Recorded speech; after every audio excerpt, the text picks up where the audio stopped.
Bom, E, mas é isso, obrigado por esse carinho, obrigado por nos atender aqui. eu que agradeço. Boa noite, gente.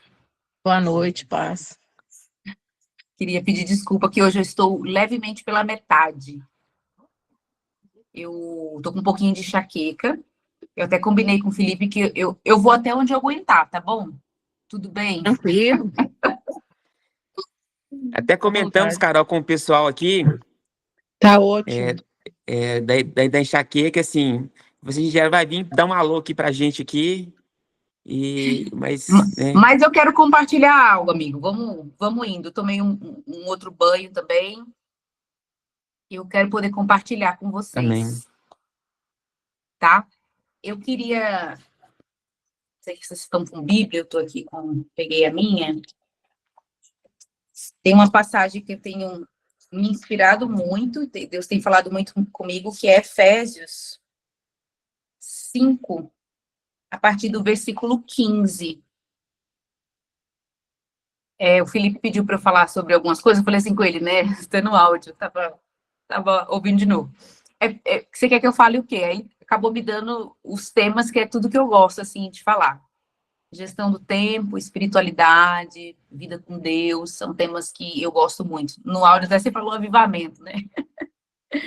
Eu não sei quantos de vocês, assim, já me ouviram falar sobre isso, não quero ser repetitiva, mas esse assunto de gestão de tempo, ele nasceu numa época da minha vida bem específica, era uma virada de ano, a gente fazia uns encontros de jovens, né, na virada de ano, e eu fui fazer aquela oração bem de final de ano, na verdade, né?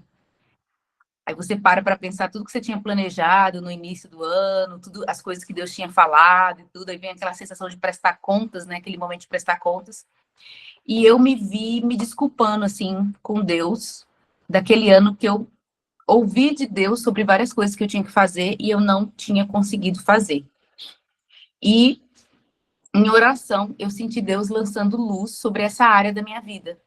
Como se Deus falasse assim para mim, ó, eu te dei tudo, eu te dei dons, eu te dei circunstâncias, eu te dei oportunidades, mas você está tropeçando nessa área da sua vida, que é a gestão de tempo. E parece algo que não é espiritual, essa área, né, da nossa vida. E naquele ano, especificamente, eu comecei a dar atenção sobre essa área da minha vida e até estudar sobre isso. Mas foi pastoreando junto com o Ângelo, ouvindo pessoas, ouvindo jovens, aquela coisa do aconselhamento pastoral, que eu fui percebendo que esse era um assunto muito mais importante, sabe? Gestão de tempo. Por quê? Porque se você parar para pensar, talvez vários problemas que você tem na sua vida, como, por exemplo, dificuldade de ter uma vida devocional. Esse dia a gente estava conversando aqui, dificuldade para emagrecer. Emagrecer requer organização do que você vai comer, do que você não vai comer, de horário, de tempo de exercício físico. Você precisa de um foco para isso. Constância na vida de oração, constância na vida de estudos. Eu quero crescer no ministério. Para crescer no ministério, você vai precisar investir nisso, né? Gastar tempo orando, aprendendo, se lançando. Várias áreas da sua vida. Um exemplo, família. Eu não sou um bom pai, eu acho que eu me dedico pouco para os meus filhos, me dedico pouco para o casamento. Tudo isso, se você for olhar, existem outros motivos, mas um dos motivos que estão ali por baixo, alicerçando tudo, é como você lida com o seu tempo. E parece uma coisa super banal, e parece uma coisa que é tipo um bônus. Deixa eu resolver várias áreas da minha vida, depois eu vejo isso. Enquanto, na verdade, muitos de nós, a gente está patinando porque a gente tem dificuldade com isso. O meu modo de trabalhar, eu não ensino as pessoas a serem perfeitas. Eu não acredito nisso. Eu acho que algumas pessoas, por causa da personalidade, da criação, vão ter mais facilidade para a organização e serem metódicas, e outras não tanto. Mas o que eu falo é que todo mundo consegue melhorar. Então, para mim, gestão do tempo é uma arte, e arte se aprende. Não é simplesmente, fulano recebeu um dom de ser mais organizado e eu sou esse caos. Não, você que é esse caos, você consegue de um ano para o outro melhorar e ser menos caos e ir crescendo. Gestão do tempo também é essa arte, essa habilidade. Eu mesma, é igual academia. Se eu não continuar nutrindo esses hábitos, eu também posso parar de desenvolver e dar uma retrocedida. Então é arte. Eu gosto muito de falar assim para ficar fácil. Não é um dom que alguns têm e outros não. Uns vão ser melhores, outros vão ter mais dificuldade. Mas todos podem aprender sobre isso. Então você aí que é caótico, que é bagunçado, e isso se reflete na sua vida espiritual, que a gente vai falar um pouquinho sobre isso, muito provavelmente o seu caos, ele não nasceu do nada. Às vezes é criação. O pouco que eu sabia me organizar, eu devo muito à minha mãe. Minha mãe tinha costumes em casa de anotar, de colocar quadros, de usar ferramentas para se lembrar, que me ajudaram muito, já são naturais para mim. Eu devo muito à minha mãe. Mas, naturalmente, eu sou desorganizada. Eu era uma adolescente altamente desorganizada. Altamente desorganizada. Até hoje, tem que fazer uma libertação. Até hoje eu tenho, às vezes, sonhos que eu estou devendo um trabalho da faculdade. Esses dias eu sonhei com isso. Passou o prazo da faculdade. Por quê? Porque eu perdia muitos prazos da faculdade. Então, eu não sou essa pessoa que nasceu organizada. Eu precisei aprender, e um dos motivos que eu fui aprender, além de Deus ter falado comigo, tocado nessa área da minha vida, é porque eu gosto de fazer muitas coisas. E para fazer tudo que eu tenho vontade de fazer, eu preciso administrar bem o tempo. Senão, eu não faço, né? Mas vamos lá, eu pedi para abrir aí em Efésios 5, a partir do versículo 15. Eu estou numa versão aqui da século 21, mas tem outras versões que são melhores, tá? Que Paulo fala o seguinte: portanto, estai atentos para que o vosso procedimento não seja de tolos, mas de sábios. Aí na minha versão aqui do versículo 16 está: aproveitando bem cada oportunidade, porque os dias são maus. Provavelmente a versão de vocês aí, se vocês tiverem uma mais antiga, é remindo o tempo, porque os dias são maus. Por isso, não sejais insensatos, mas entendei qual é a vontade do Senhor. Essa passagem é muito interessante, porque ela está num contexto, se você ver aí o capítulo 5, Paulo está falando, começa falando sobre sede imitadores de Cristo, de Deus, sede imitadores de Deus como filhos amados. Então, ele está falando sobre o estilo de vida do cristão. E aí ele lembra, né? No passado vocês eram trevas, mas agora vocês são luz. O tema de Paulo aqui, nesse capítulo de Efésios, é como que os cristãos vão viver. E é muito engraçado, né? Que essa passagem que a gente leu aí, está falando sobre remir o tempo, e logo depois é o versículo que nós amamos, né? Nós pentecostais e carismáticos, que é: não vos embriagueis com vinho, que leva a devassidão, mas enchei-vos do Espírito.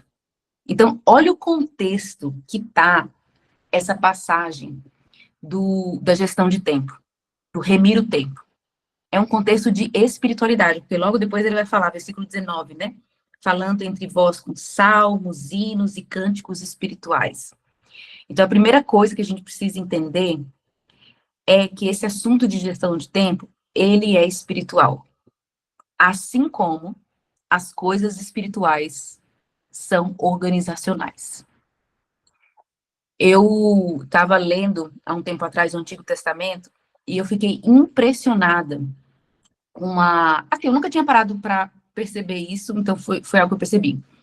O tabernáculo de Davi, né, que é um episódio ali do Antigo Testamento que a gente ama, aquele avivamento ali, a presença de Deus, a Arca da Aliança, é uma inspiração para nós, de adoração, de oração, de profético. Meu Deus, aquilo ali é incrível, é um tempo de glória do povo de Israel, e é algo tão espiritual, assim, né, tão um mover, assim, espontâneo. Meu Deus, Davi, ninguém falou que podia fazer aquilo, Davi pega a Arca da Aliança, põe no meio, não tem mais santo dos santos, e o povo cantando, os levitas cantando ao redor, e a gente olha aquilo tudo tão espiritual, mas vai ler as descrições bíblicas sobre o tabernáculo de Davi. São capítulos e mais capítulos falando sobre organização e turnos. Quem vai ficar no turno tal, a família tal? Quem vai ser o porteiro? Quem vai ser isso, isso, isso? Eu fico até hoje eu fico pensando, meu Deus, a Bíblia tem escala. Sabe escala de igreja, né? Domingo fulano prega, quem limpa é cicrano, quem vai ser diácono é cicrano e tal. A gente tem páginas e páginas da Bíblia trazendo escala de organização. Gente, o que eu tô arrumando aqui? E aí eu lembro que quando eu li isso, eu fiquei assim, gente, que coisa incrível, um negócio super espiritual, mas cheio de organização. E se você vê o Antigo Testamento, você vai ver como que o próprio Deus é organizado. Não no sentido metódico e chato, mas Deus, ele marca tempos. Você vê a própria criação. A própria criação é 6 dias de criação, 1 dia de descanso. E aí é formada a semana. E isso se repete. Isso é ciclo. Ciclo que se repete. 7 festas. 3 vezes ao ano você vai em Jerusalém. Ciclo se repetindo. E isso tem muito a ver com como que nós fomos criados. Nós fomos criados para isso. O ser humano gosta de repetição. Às vezes a gente odeia esse negócio de repetição e organização e tudo mais, mas nós fomos criados para isso. A criança, quando ela é pequena, ela ama repetir. A repetição ajuda ela. Para pensar se no nosso calendário não tivesse virada de ano. Não estou falando da festa. Estou falando das férias, do Natal, as festas de finais de ano. Percebe? São ciclos que ajudam a gente a contar o nosso tempo. E Deus, obviamente, ele nos criou dessa forma, então você vê o jeito que ele estabelece o estilo de vida para o povo de Israel é através de ciclos. A criação tem seus ciclos, a agricultura tem seus ciclos, né? A criação de Deus inteira trabalha com ciclos. E isso é o quê? Isso é ritmo de tempo. E muitas vezes a gente quer orar mais, a gente quer crescer na nossa espiritualidade, a gente quer desenvolver na nossa vida com Deus, na nossa vida espiritual. E às vezes a gente pensa que simplesmente o Espírito Santo vai vir, vai baixar sobre mim, e aí eu vou orar igual o John Wesley, eu vou orar igual o Evan Roberts, e ponto final. Acontece um empoderamento do Espírito? Sim. Mas algumas segundas-feiras você vai acordar deprimido e sem vontade de orar. E história da igreja me ajudou muito, estudar a história da igreja me ajudou muito nessa questão de gestão do tempo, porque às vezes você olha lá, né? Ai, John Wesley, Jonathan Edwards, meu Deus, os caras oravam muito, os caras eram muito crentes, tal, tal, tal. Mas quando você vai ver a vida deles, você vai perceber essa unidade entre, eu vou usar esses termos, tá? Entre aquilo que é espiritual, orgânico e espontâneo, com aquilo que é, sim, organizado, natural. E esse natural aqui não é contra o espiritual, porque foi Deus que criou isso aqui. Foi Deus que criou esse corpo que tem sono, que precisa descansar, que precisa ter ritmo. Trabalha, trabalha, descansa. Dorme, acorda. É um ciclo repetitivo. Deus nos criou assim. Eu tenho uma aula no meu curso que chama Como os monges me ensinaram, o que os monges me ensinaram sobre gestão de tempo. Os monges que eu falo aí são os monges cristãos. Não sei se vocês já ouviram falar sobre o movimento monástico que teve na história da igreja, mas foi numa época onde a igreja estava desviando, muito desviada, assim, muito fora, e alguns homens foram para o deserto querendo viver uma vida radical para Deus, e esses vão ser os monges cristãos, eles vão abrir monastérios, que são centros onde eles moravam afastados de tudo, e o grande objetivo desses monastérios era a vida de oração. O que os monges queriam? Eles queriam orar. Sabe a pessoa que quer ser radical para Deus? Eles eram essas pessoas. E é muito interessante, porque os monges queriam viver de oração, mas eles entendiam as demandas do corpo e da vida. Se eu só orar o dia inteiro, eu não vou conseguir me alimentar. Como que eu vou me sustentar? E é muito legal, depois vocês pesquisem aí na internet, o relógio o dia monástico, que é o relógio do monge. Isso é extremamente antigo, a gente está falando de Idade Média. Tem um versículo em Salmos que fala assim, 7 vezes ao dia eu te louvo. Então, os monges, eles dividiam, eles queriam orar muito. Aí, o que eles faziam? Olha a sabedoria, né? Eles dividiam o dia em turnos de oração. A gente pensa que esse negócio de turno de oração começou lá no IHOP, né? Não. Na verdade, o próprio Mike Bickle, ele copiou muito da história da igreja, pouca gente sabe disso. Os monges organizavam a oração em turnos, os morários também faziam isso. eles entendiam a vida de oração como uma vida comunitária de oração. Para a gente manter o fogo aceso, eu não faço sozinho, eu faço isso em comunidade. Então, a gente faz turnos que a gente vai revezando. Muito parecido com o que a gente vê no Antigo Testamento, ali até em Davi e em toda a cultura de sacerdócio no templo. Então, os monges dividiam em turnos de oração, e eles alternavam oração e trabalho físico, trabalho manual, trabalho que exige do corpo. Eu fui ler alguns documentos desses monges, é muito interessante a sabedoria deles, de que, e isso a ciência, os livros estão ensinando hoje, sobre produtividade, né, produtividade no trabalho, que é o seguinte: você não consegue passar muitas horas lendo ou orando, fazendo coisas que são mais intelectuais, com o corpo parado. O seu nível de concentração, ele abaixa. É difícil. E aí, o que você tem que fazer para conseguir estar mais com esse tempo? Fazer atividades que vão mover o seu corpo.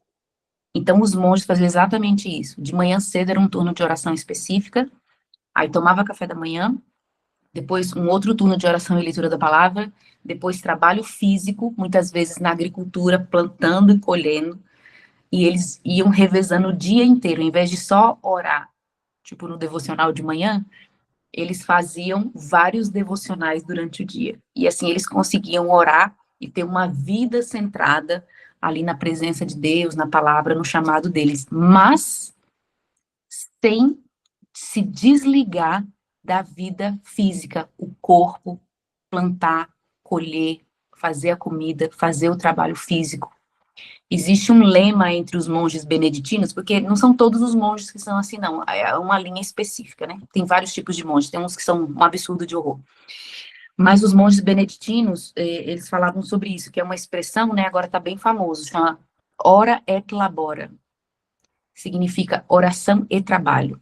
Eles entendiam a união dessas duas coisas.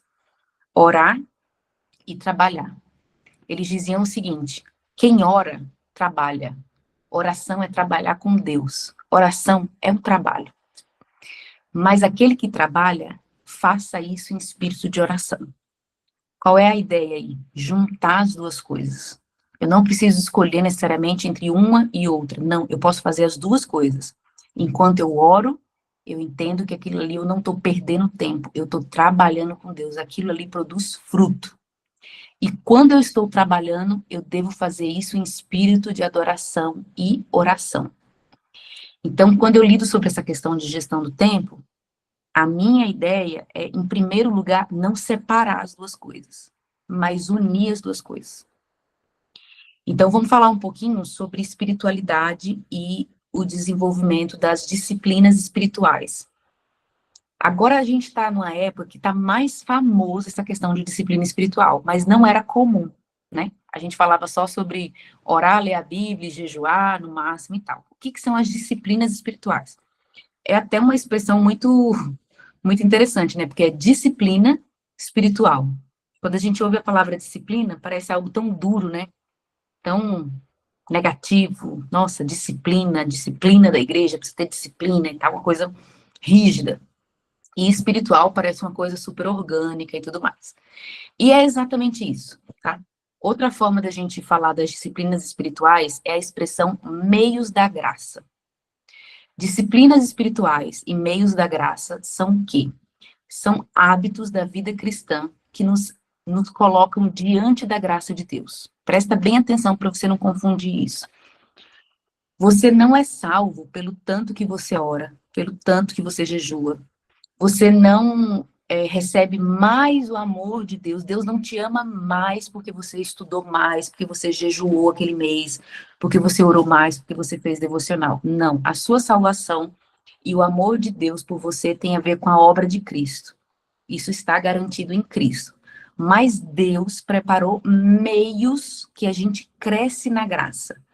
Como que a gente pode acessar mais da presença de Deus? Como que a gente pode conhecer mais o amor de Deus? Então, pensa assim, a sua salvação é como se você tivesse ganhado um baú do tesouro, assim, uma despensa, tá? Você ganhou a chave dessa despensa, essa despensa é sua, tá cheia de coisa maravilhosa lá. Mas para você pegar o que tá lá e usar, você precisa dessa ação. Essa ação é sua. Você vai lá e pega. Já é seu. Pela obra consumada de Cristo. Pelo sangue de Jesus. As disciplinas espirituais é você indo lá pegar aquilo que já é seu. Entende a diferença? Não é que eu oro e aí eu sou salvo ou Deus me ama mais. Não. Que isso seria salvação pelas obras. Mas porque nós somos salvos, nós temos amor, temos sede por Deus, nós queremos crescer, a gente fica incomodado. Se você está aqui e você se sente incomodado com sua vida de oração, Carol, eu estou incomodado com minha vida de oração. Eu não estou satisfeito. Parabéns, você é crente de verdade. Você tem o Espírito Santo. Porque esse incômodo é fome, é saudade, é essa consciência de tem mais e eu não estou acessando. É um sinal de vida aí no seu interior. Então, isso é que a gente chama de meios da graça. É os meios da graça para a gente acessar aquilo que Deus já nos deu por Cristo. É os caminhos que a gente tem que tomar para crescer na fé, tá? Então, existem várias disciplinas espirituais. Esse conceito de disciplinas espirituais, ele é recente. A gente não tem na Bíblia Jesus falando, existem disciplinas espirituais. Mas você tem na Bíblia Jesus ensinando a orar. Você tem Jesus falando e ensinando como jejuar.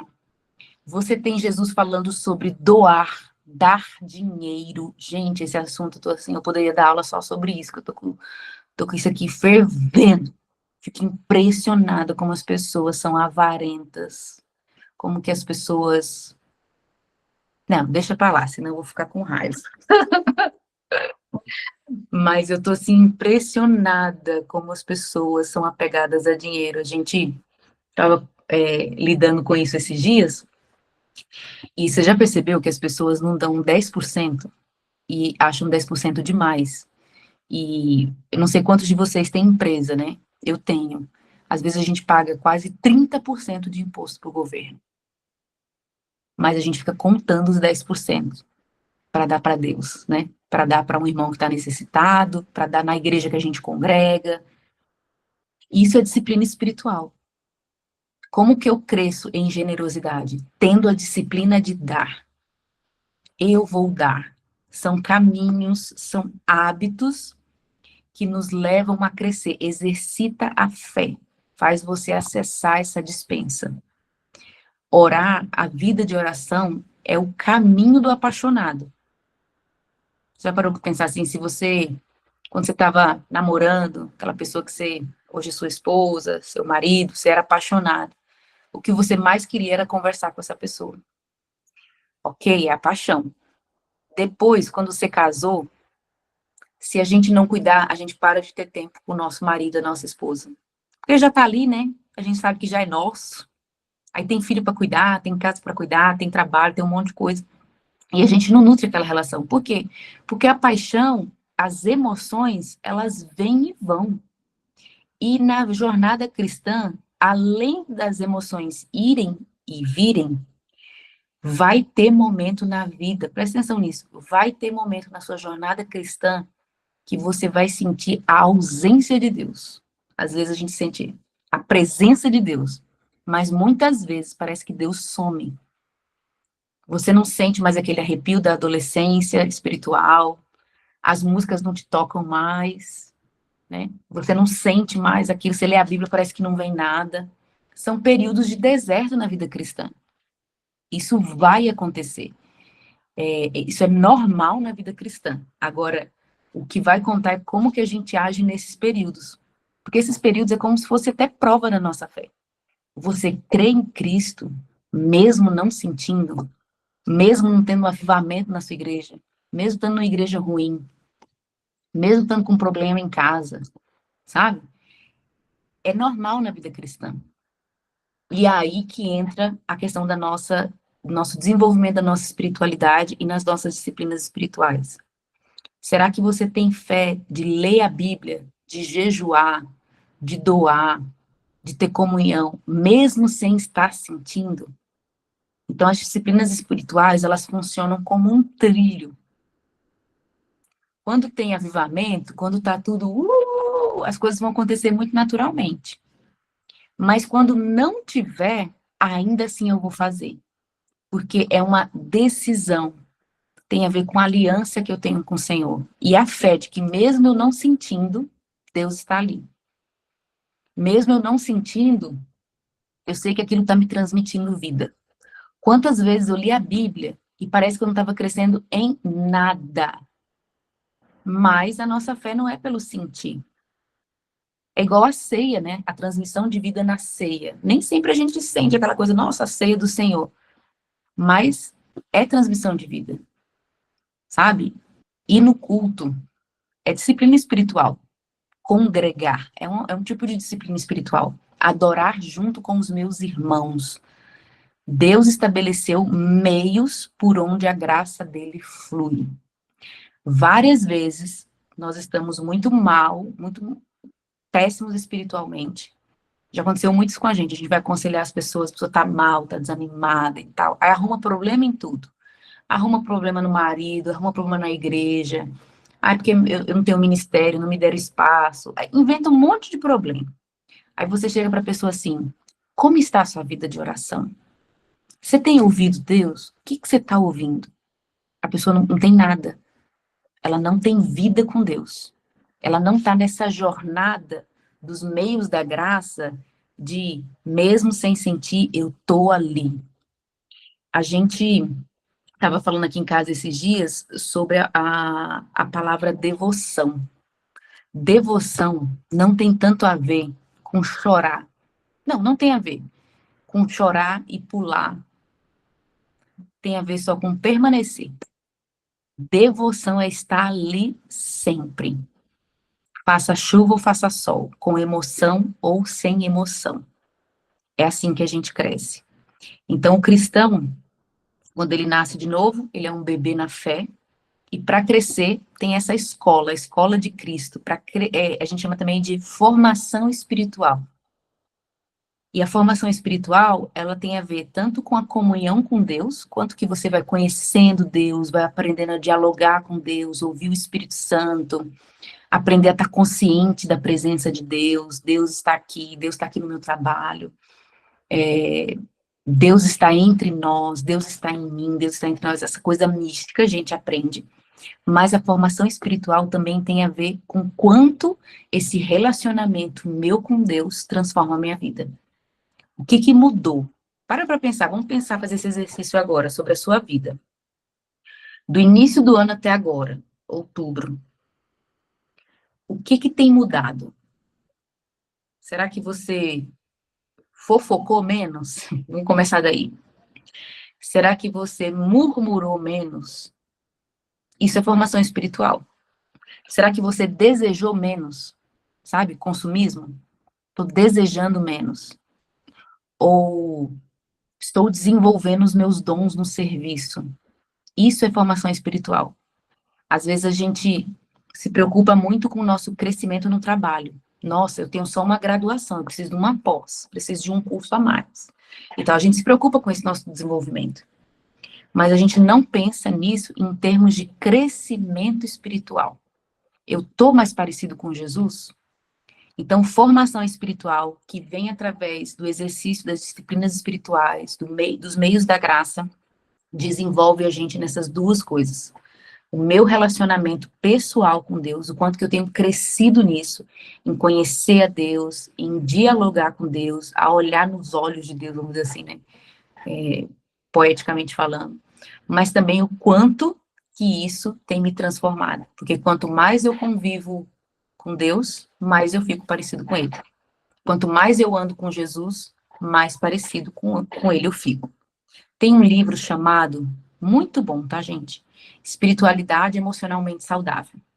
Eu gosto muito desse livro. Porque ele vai dizer o seguinte, espiritualidade e caráter não são coisas separadas, é uma moeda com dois lados. Se você vê uma pessoa que ela é super espiritual, nossa, fulano é espiritual, nossa, esse aí anda com Deus, Enoque, né? Muito espiritual. Mas ele é bem imaturo, assim, um caráter, uma pessoa com muito problema de caráter. Não, então ele não é espiritual. Porque é o mesmo lado, lados diferentes da mesma moeda. Uma pessoa que é espiritualmente madura ela tem um caráter maduro também. Ela é parecida com Cristo. É uma ilusão a gente pensar isso. É uma deformidade, às vezes, quando uma pessoa é super espiritual, mas não. Aquilo ali não é... É muito fogo de palha mesmo, sabe? Deixa eu ver mais o que eu ia falar.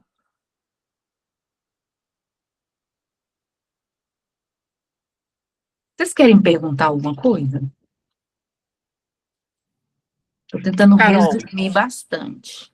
eu vi uma aula sua no YouTube falando sobre a questão da devocional, né? Você Uhum. até falou aí que, tipo assim, não tem um modelo, eu achei muito importante isso, porque às vezes a gente cria, né, um perfil, né, da devocional, tem que ser assim, a gente até se culpa, porque não consegue fazer daquele jeito.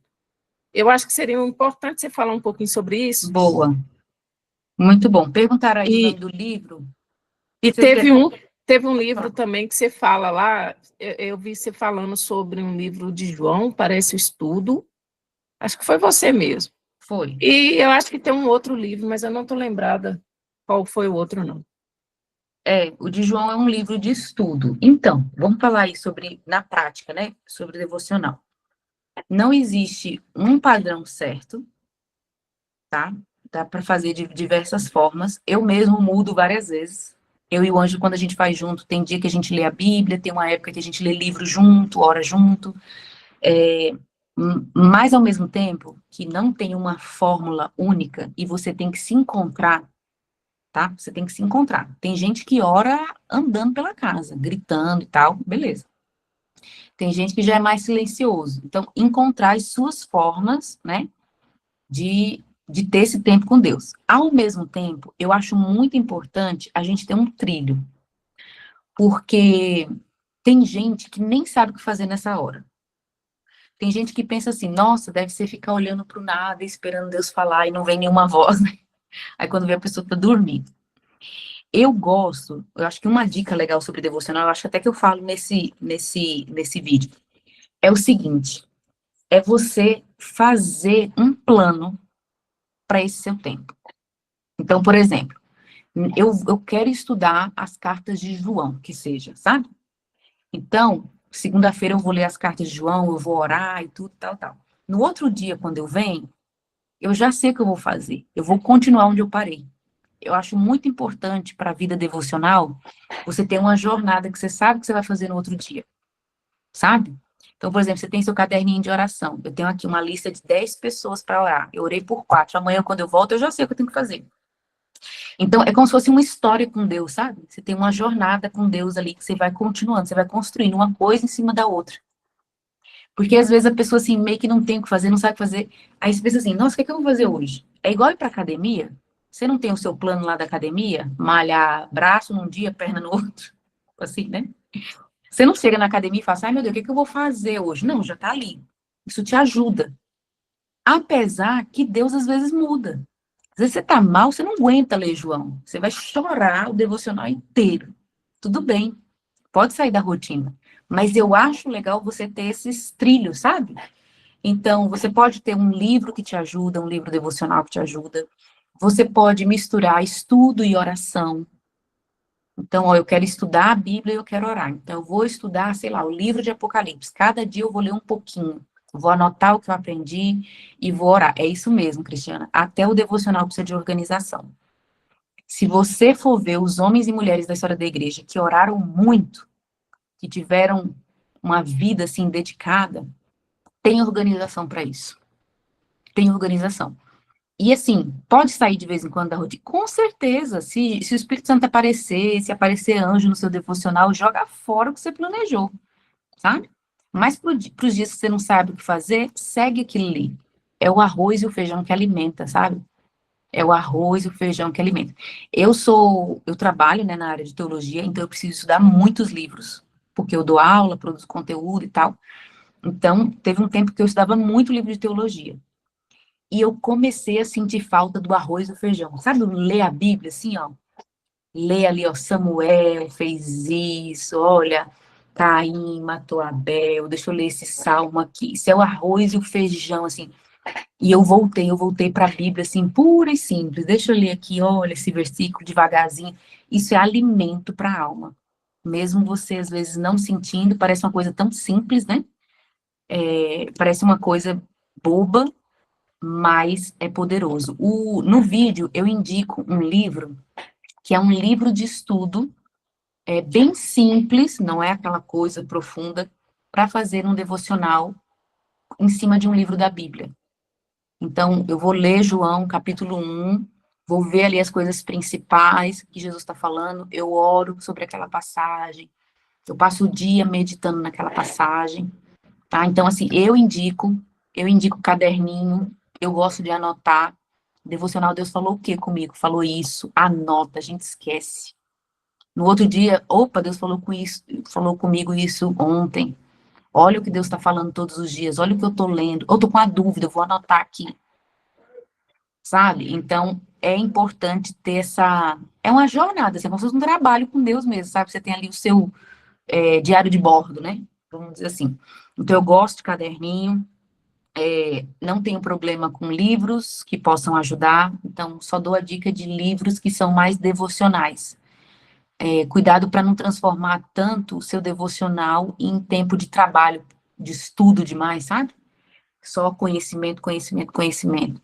Então, precisa ter esse tempo de comunhão com Deus, de oração mesmo. Por exemplo, tem gente que ora na mente. Eu aprendi que de manhã cedo eu tenho que abrir a boca, eu tenho que me ouvir. Senão eu me perco. De repente eu estou fazendo faxina na mente, sabe? Acho que todo mundo já passou por isso. De repente você está vendo o que você vai, está orando e pensando o que você vai comprar no mercado, né? Então, encontrar a forma que para você funciona. Outra coisa também, os casais. Eu acho muito bom fazer devocional junto. É importante fazer sozinho, às vezes mas de vez em quando faz junto. Ajuda muito. É igual, tô falando muito de academia, né? É igual a academia. Quando você vai sozinho para academia, você desiste no meio do caminho, às vezes vai embora.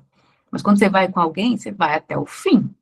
Então, se você tem fraqueza para ter seu momento devocional, não tenha vergonha de pedir ajuda. Vamos orar junto? Vamos ler a Bíblia junto? Eu tô com muita dificuldade de criar esse hábito. Vamos fazer junto? Faz. Outra coisa, gente, que é muito importante também, tá? É melhor 15 minutos com regularidade do que gastar 5 horas uma vez no ano. Não despreze seus 5 minutos de ler a Bíblia. Carol, minha vida é muito corrida, eu acordo de manhã e tal. Mas não despreze. Deus recebe e é bom para você abrir a Bíblia e ler um versículo. Às vezes só abrir a Bíblia, sabe aquela coisa assim, nossa, eu vou abrir, isso aqui é a palavra de Deus, isso aqui quero me conectar, quero me lembrar a quem eu pertenço e tal. É importante, essas pequenas coisas são muito importantes, tá? Elas são poderosas. Eu estava vendo um pastor dando uma entrevista, né? Perguntaram para ele assim, eu sou uma mãe com um filho pequeno, acho que será gêmeos, o que era. A mulher não tinha tempo para nada.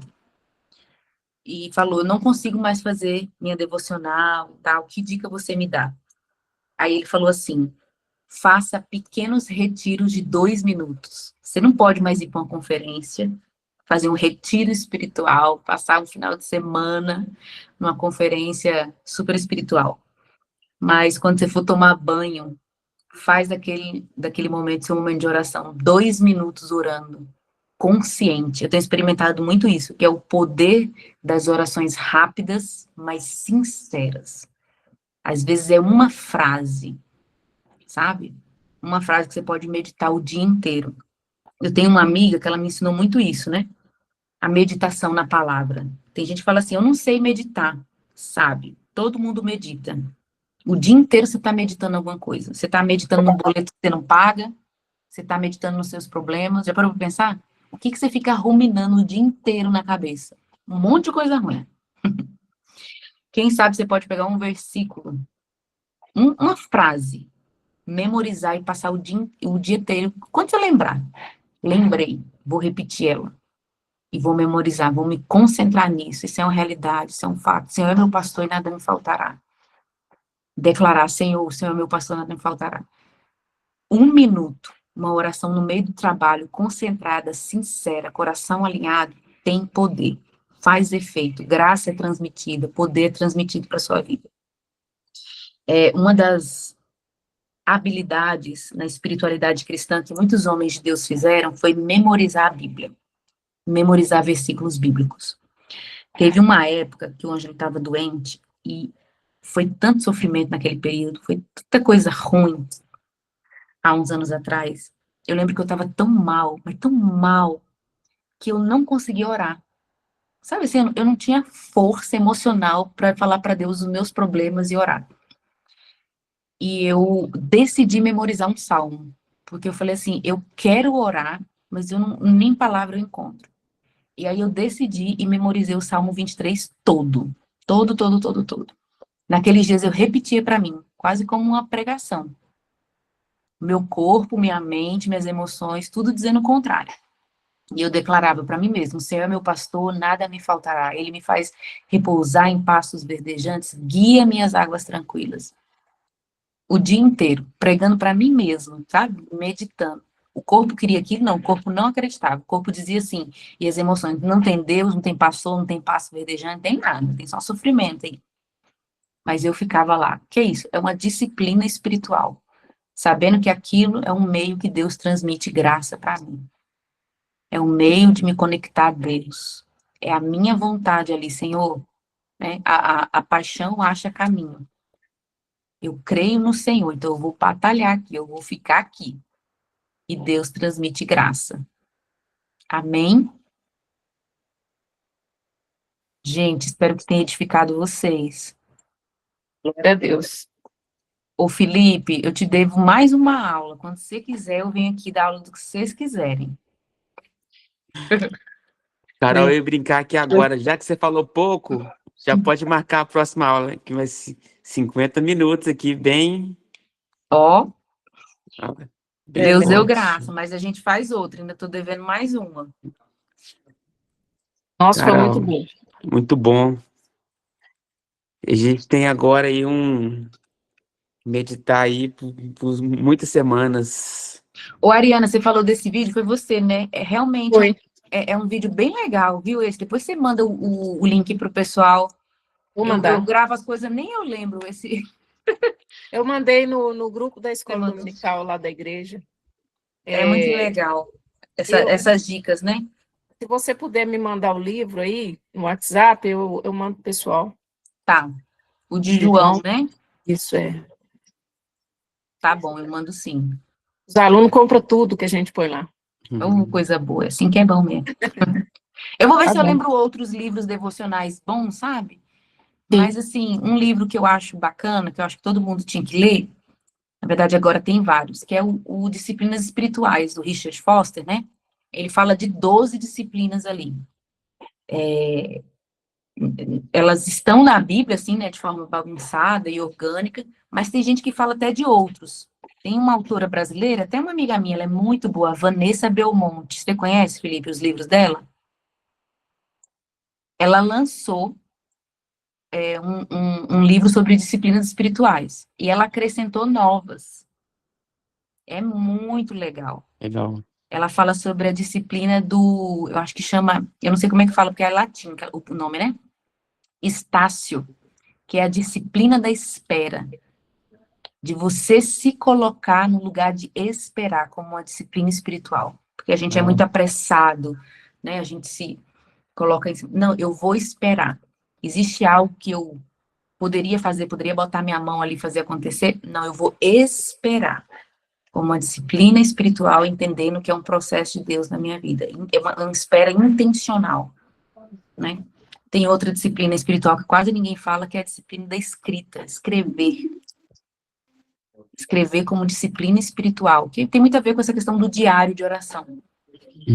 Eu vou escrever tudo que Deus me falar, eu vou escrever tudo que eu estou sentindo para Deus, como uma disciplina de manter um diálogo com Deus, na escrita. Muitos homens de Deus tinham diários de oração. A gente só sabe da história deles porque eles tinham diário de oração, né? O George Miller, ele anotava num caderno todos os pedidos de oração. E quando era respondido, ele também anotava. E isso aumentava a fé dele, né? Às vezes a gente não faz isso, né? Não, vou orar isso aqui pela cura de fulano. Curou, não curou, vou anotar aqui. Olha o tanto que Deus respondeu e tal. São formas, né? E, gente, é muito importante você encontrar a sua própria espiritualidade. Vou terminar falando isso. Eu e o Ângelo, a gente teve muita dificuldade no começo do casamento, porque a espiritualidade dele se manifesta de um jeito, e a minha é outro completamente diferente. Então, o Ângelo é a pessoa que ora gritando, parece estar brigando. Eu sou o contrário. E no começo, eu achava que eu era menos espiritual que ele. E eu tentei muitas vezes fazer do jeito dele, e não dava certo para mim. Então, a gente precisou se encontrar e se respeitar nas nossas formas de viver a nossa vida interior e individual com Deus. Tem a nossa vida compartilhada? Tem. Mas muitas vezes a gente pensa assim, porque o outro ora daquele jeito, aquele jeito é mais espiritual. Você vai ter o seu jeitinho com Deus, que é o seu momento secreto com Ele, a sua forma específica com Ele. E é muito legal você desenvolver essa sua identidade da sua espiritualidade, sabe? Não, eu sou daquele que anota, eu sou daquele que ora pelos outros sempre, e Deus fala comigo dessa forma, eu leio a Bíblia assim, eu estudo assim, essa é a minha história com Deus, sabe? É muito importante você ter uma espiritualidade autêntica. É claro que a gente vai imitar os outros no sentido de aprender com os outros. Muito do jeito que eu oro tem a ver com as mulheres que me influenciaram, que me ensinaram como orar, como ler a Bíblia, ok? Mas tem que ser verdadeiro, tem que ser você, tem que ser autêntico, tem que se encontrar naquilo ali. Essa é a minha jornada com Deus. Essa é a forma que eu me consagro ao Senhor, que eu jejuo, que eu dou. Você precisa ter a sua história com Deus. Basicamente é isso. É não viver a história dos outros, não viver a história do marido, a história da esposa, a história do líder, né? Mas a sua história pessoal com o Senhor. Amém, amém. Carol, muitíssimo obrigado. Obrigado por nos honrar aqui. Amém. E assim, muito precioso esse tempo com você. Aos alunos aí, muito bom ver todo mundo aqui. A última, agora tem cada um na sua casa, mas a última a gente reuniu todo mundo na igreja lá. Foi precioso. Pra Amém. gente finalizar, alguém poderia orar, né, pra gente encerrar, orar pela Carol também, agradecer por esse tempo. Alguém se habilita, em nome de Jesus. Antes de orar, Carol, quero te agradecer, né, por esse tempo e tal. E queria te convidar para você vir ano que vem, né? Se puder vir, vai ser uma bênção. Tirar uns É 3 verdade. dias, É né? verdade. Vamos organizar logo. Amém. Agora ficou corrido, ainda mais domingo eu viajo, vai passar quase 30 dias fora. Não esse Sim. domingo, o outro, né? Aí vai estar. Que segundo semestre sempre é mais corrido para a gente, porque a gente tem muita viagem, né? O primeiro é mais tranquilo, mas a gente vamos dar um jeito, sim. Então tá bom. Obrigado. É Ipatinga, né, que vocês estão? Ipatinga. Isso. Eu já tive aí uma vez, mas foi muito rápido. A gente foi para Teófilo Otoni, aí passamos aí, Legal. mas vamos morar. Ora aí, Então gente, alguém. nós queremos te agradecer por esse tempo, Sim, Senhor. por esse momento, Jesus. Muito obrigada, Senhor, pela sua palavra que é viva sobre as nossas vidas e que ela nos renova, Pai. No mais simples, Pai, que muitas vezes nós ouvimos, Senhor.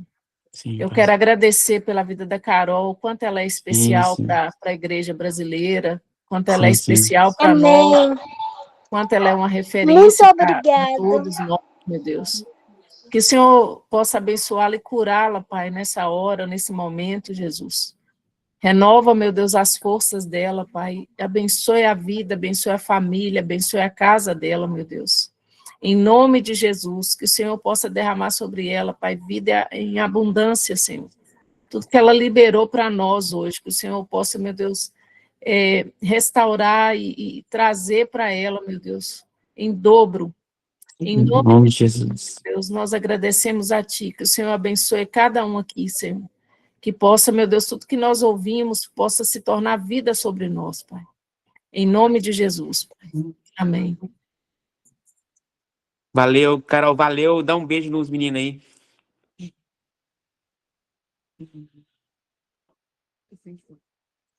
Valeu, gente. O microfone tchau. estava desligado, né? Eu vi agora. Bom final de semana para vocês, gente. Valeu. Obrigada. Tchau, com Deus. Deus abençoe. Tchau. Valeu, galera. Tchau, tchau. Tchau. Tchau.